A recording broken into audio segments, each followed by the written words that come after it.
இப்படி யாருக்காவது திடீர்னு ஹார்ட் அட்டாக் வந்தா நம்ம ஃபர்ஸ்ட் என்ன பண்ணணும் தெரியுமா? திருச்சி பஞ்சப்பூர் நியூ பஸ் ஸ்டாண்ட்ல காவேரி ஹாஸ்பிட்டல் நடத்தின அவேர்னஸ் ப்ரோக்ராம்ல டாக்டர் சொன்னதை நீங்களே கேளுங்க. இந்த மாதிரி சூழ்நிலை நம்ம என்ன பண்ணணும்னு நமக்கு தெரியாம நம்ம இருக்கோம். இப்போ ஒரு நெஞ்சு வலி இருக்கு, கடுமையான நெஞ்சு வலி இருக்கு, வேர்வையா இருக்கு, படபடப்பா இருக்கு, மயக்கமா இருக்கு, ஒரு ஒரு ஹார்ட் அட்டாக் வந்துச்சு அப்படிங்கிற அறிகுறிகள் தென்பட்டால் லோடிங் டோஸ் அப்படிங்கிற மாத்திரைகள், முக்கியமான மூன்று மாத்திரைகள் நான் சொல்லியிருந்தேன்.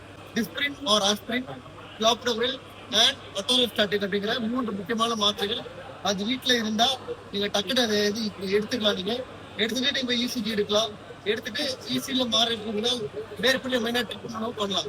ஒருவேளை மாரடைப்பு இருந்து நீங்க அந்த மாத்திரைகள் லோடிங் டோஸ் எடுத்தீங்கன்னா அது உங்களுக்கு பயனளிப்பதாக இருக்கும்.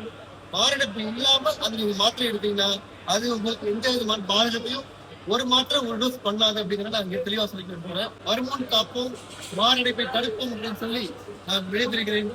நன்றி, வணக்கம்.